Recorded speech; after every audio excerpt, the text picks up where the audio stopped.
প্রথমত এবং প্রধানত আমি পুরুষ মানুষদের উদ্দেশ্য করে বলবো, পর্দার আড়ালের বোনেরা একটু ধৈর্য ধরুন, আপনাদের পালা আসবে। যদি আজকে নাও হয় অন্য আরেকদিন বলবো ইনশাআল্লাহ, কিন্তু আজ আমি শুধু পুরুষদের উদ্দেশ্য করে বলবো।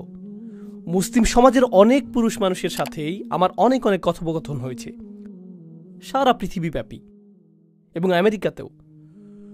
পুরুষ মানুষদের কাছ থেকে অন্যতম একটা অনুভূতির কথা আপনি শুনবেন যে সকলেই আমার কাছ থেকে কিছু চায়।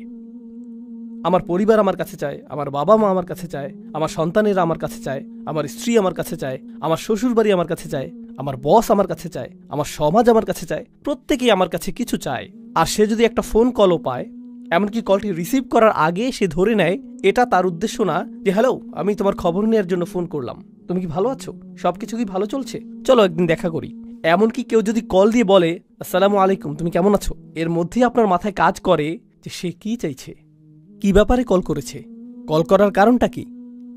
কেউই এজন্য আপনার খোঁজ নেয় না যে তারা আপনার ব্যাপারে মনোযোগী। তারা আপনার খোঁজ নেয় কারণ তারা এমন কিছুর প্রতি মনোযোগী যা আপনি তাদেরকে দিতে পারবেন। তো হয়তো আপনি একটা ক্যাশ বাক্স, অথবা আপনি হয়তো একজন সেবক, আপনি শুধু এটুকুই। আপনি আছেন শুধুমাত্র ব্যবহৃত হওয়ার জন্য।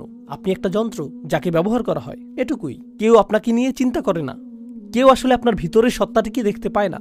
আর আপনি মসজিদে আসছেন, এখানে শুনতে পান যে মুসলিমরা সবাই ভাই ভাই, আসসালামু আলাইকুম, এরপর আপনারা একে অপরকে আলিঙ্গন করেন, সালাম এবং দোয়া বিনিময় করেন, এতে সমস্যা নেই। কিন্তু যখনই আপনি বলেন ভাই আমি কি আপনার সাথে একটু কথা বলতে পারি, আমি ব্যস্ত, এই মুহূর্তে একটু ব্যস্ত, কারণ কারোরই আপনার জন্য সময় নেই, কারোরই আপনার জন্য সময় নেই। আর আরও এক ধাপ সামনে আগালে আপনার পরিবার হয়তো আপনার উপর নির্ভরশীল, তারা আপনার উপর নির্ভরশীল। উদাহরণস্বরূপ আপনি হয়তো উপার্জনকারী, আর আকস্মিক আপনি অসুস্থ হয়ে পড়লেন এবং চাকরি হারিয়ে ফেললেন। আপনি শুধুমাত্র চাকরি হারালেন না, পরিবারে আপনি সম্মানও হারিয়ে ফেললেন। আত্মীয়রা আর আগের মতো আচরণ করছে না। সবসময় তারা আপনাকে কল করত, এখন আর কেউ কলও করে না। তারা আর আপনার খোঁজ নেয় না, খোঁজ রাখে না, বরং যতটা সম্ভব আপনাকে এড়িয়ে চলে। জানেন কেন? কারণ আকস্মিকভাবেই আপনি দানকারীর ভূমিকা থেকে গ্রহণকারীর ভূমিকায় নেমে এসেছেন। তাই কিছু চাইতে পারে এমন কারো থেকে মানুষ দূরে থাকতে চায়। এমনকি আমাদের পরিবারের ভিতরেই যদি এমনটা ঘটে, তাহলে অবস্থাটা কি হতে পারে যখন এই পরিসর বড় হয়ে সমাজ পর্যন্ত বিস্তৃত হয়? তখন কি ঘটে যখন মানুষ অনুভব করে যে কেউ তার কথা চিন্তা করে না? আর আমরা এখানে একটা ভিন্ন ধরনের সমাজে বসবাস করছি। ইউনাইটেড স্টেটস কিন্তু ডেনমার্ক থেকে আলাদা, এটা জার্মানি থেকেও আলাদা, এমনকি এটা কানাডা থেকেও আলাদা। ইউনাইটেড স্টেটস সম্পর্কে এমন কিছু বলছি যা আপনারা নিজেরাও জানেন। এটাকে পুঁজিবাদের নমুনা ধরা হয়। পুঁজিবাদ অর্থ আপনাকে প্রথম হওয়ার প্রতিযোগিতায় নামতে হবে। কেউ আপনার জন্য চিন্তা করবে না, আপনার নিজের চিন্তা নিজেকেই করতে হবে। কেউ আপনার জন্য এগিয়ে আসবে না। আমরা তো শ্বাস প্রশ্বাসের সাথেও পুঁজিবাদ গ্রহণ করছি, আর তার সাথে যোগ হচ্ছে আমাদের সমষ্টিগত জীবন। এটা সত্য যে যদিও আমাদের মধ্যে কিছুটা হলেও সালাম এবং দোয়া বিনিময়ের ভ্রাতৃত্ব সম্পর্ক রয়েছে, এটা নেহাত আনুষ্ঠানিকতার সীমা অতিক্রম করে না, কিন্তু এটা প্রকৃত ভ্রাতৃত্ব নয়। প্রকৃত ভ্রাতৃত্ব পরীক্ষার একটা পদ্ধতি বলে দিচ্ছি। আমি যদি আসলেই সমস্যার মধ্য দিয়ে যাই, তৎক্ষণাৎ এমন কারো কথা কি মনে পড়ে যাকে আমি কল করতে পারি? কাকে কল করার কথা তাৎক্ষণিক আমার মনে পড়ে? মসজিদের ভাইদের কথা কি মনে পড়ে? যাদের সাথে আমি চলি তাদের কথা কি মনে পড়ে? কার কথা মনে পড়ে? আপনি যদি সেরকম কাউকে পান, তাহলে আপনার জীবনে কিছুটা ভ্রাতৃত্ব রয়েছে। কিন্তু আপনি যদি দুইবার ভাবেন এই ব্যক্তিকে বললে সে আমার সম্পর্কে কি ভাববে, এই ব্যক্তিকে বললে সে কিভাবে এটা আমার বিরুদ্ধে ব্যবহার করবে, আপনাকে যাচাই বাছাই করতে হয় আপনার সমস্যাটি কোনো ব্যক্তিকে খুলে বলবেন কিনা, কারণ আপনি নিশ্চিত না যে সে এই কথা আরো 20 জনের সাথে বলে বেড়াবে কিনা। তখন আপনি ঈদের দিনে উত্তপ্ত আলোচনার বস্তুতে পরিণত হবেন। জানেন ওই ভাইটি আমাকে কি বলেছে, কি ঘটেছে তার সাথে? ও মাই গড! আপনি অন্য কারো উপভোগের গল্পে পরিণত হতে চান না, এই জন্য নিজের মুখ বন্ধ রাখেন। জানেন এর অর্থ কি? আপনার জীবনে ভ্রাতৃত্ব অনুপস্থিত। একজন ইমানদার অপর ইমানদারকে যে সতর প্রদান করার কথা, সেটা আপনার তা নেই। আসুন আরও এক ধাপ এগিয়ে যাই, সেই আয়াতটিতে যাওয়ার আগে যা আমি আসলেই আপনাদের সাথে শেয়ার করতে চাই। আরেক ধাপ এগিয়ে যাই। আমাদের সমাজে এমন তরুণ অথবা বৃদ্ধ মানুষ রয়েছেন যারা ব্যর্থ হয়েছেন। ব্যর্থতাও জীবনেরই অংশ। আপনি কোনো পরীক্ষায় অকৃতকার্য হলেন, এটা ঘটতেই পারে। চাকুরির পরীক্ষায় ব্যর্থ হলেন, এটা ঘটতেই পারে। আপনি ধর্ম পালনে ব্যর্থ হতে পারেন। কোনো তরুণ হতাশার শিকার হয়ে মদ্যপান শুরু করতে পারে, এটা ঘটতে পারে। কেউ হারাম সম্পর্কে জড়িয়ে পড়তে পারে, এরপর ড্রাগ, মদ্যপান এবং এ জাতীয় আরও অন্ধকার পথ বেছে নিতে পারে, আরও খারাপ পথেও যেতে পারে। সে আরও নিচে চলে যেতে পারে, আরও নিচে চলে যেতে পারে। আপনি যদি আপনার শিশু সন্তানটিকে নিয়ে হাঁটেন আর শিশুটি পড়ে যায়, তখন আপনি কি করেন? আপনি তাকে তুলে নেন, তাকে মুছে দিবেন। যদি সে আঘাত পায়, সেখানে ব্যান্ডেজ লাগিয়ে দিবেন, অ্যান্টিসেপটিক লাগিয়ে দিবেন, তাকে সেরে ওঠার সুযোগ দিবেন যাতে সে সুস্থ হয়ে ওঠে। আমাদের সমাজে কি ঘটে, কি হয় যখন আমাদের পরিসরে কেউ নিচে পড়ে যায়? ও মাই গড, আস্তাগফিরুল্লাহ। এই যুগের তরুণদেরকে দেখো। জানো কি দেখলাম? আব্দুল করিম কি করেছে জানো? লা হাওলা ওয়ালা কুওয়াতা ইল্লা বিল্লাহ। আমি তাকে অমুক জায়গা থেকে বের হতে দেখলাম। ইন্না লিল্লাহি ওয়া ইন্না ইলাইহি রাজিউন। কেউ একজনের তার সাথে কথা বলা উচিত। জানেন বিষয়টা কি? সেই ব্যক্তিটি হয়তো একটি পাপ কাজ করেছে, আমি বলবো যে আপনি তার চেয়েও বড় পাপ কাজ করেছেন। সেটা যদি আল্লাহর বিরুদ্ধে করা অপরাধ হয়ে থাকে, আপনিও তো নিজের মুখ ব্যবহার করে অন্য মানুষের সামনে অপর এক ভাইয়ের মর্যাদা নষ্ট করেছেন। আর আস্তাগফিরুল্লাহ বলছেন যেন আপনি প্রকৃতই তার ভালো চাইছেন। কারণ আপনি যদি প্রকৃতই ভালো চাইতেন, প্রথমত আপনার মুখ বন্ধ থাকত, আর একমাত্র তখন এটা খুলতো যখন আপনি তার কাছে গিয়ে তাকে জড়িয়ে ধরে বলতেন, যদি কখনো প্রয়োজন হয় আপনার কথা শোনার জন্য আমি সদা প্রস্তুত, আর আমি মারা গেলেও আপনার এই গোপনীয়তা প্রকাশ করব না। সেটাই হতো ভ্রাতৃত্ব সুলভ আচরণ।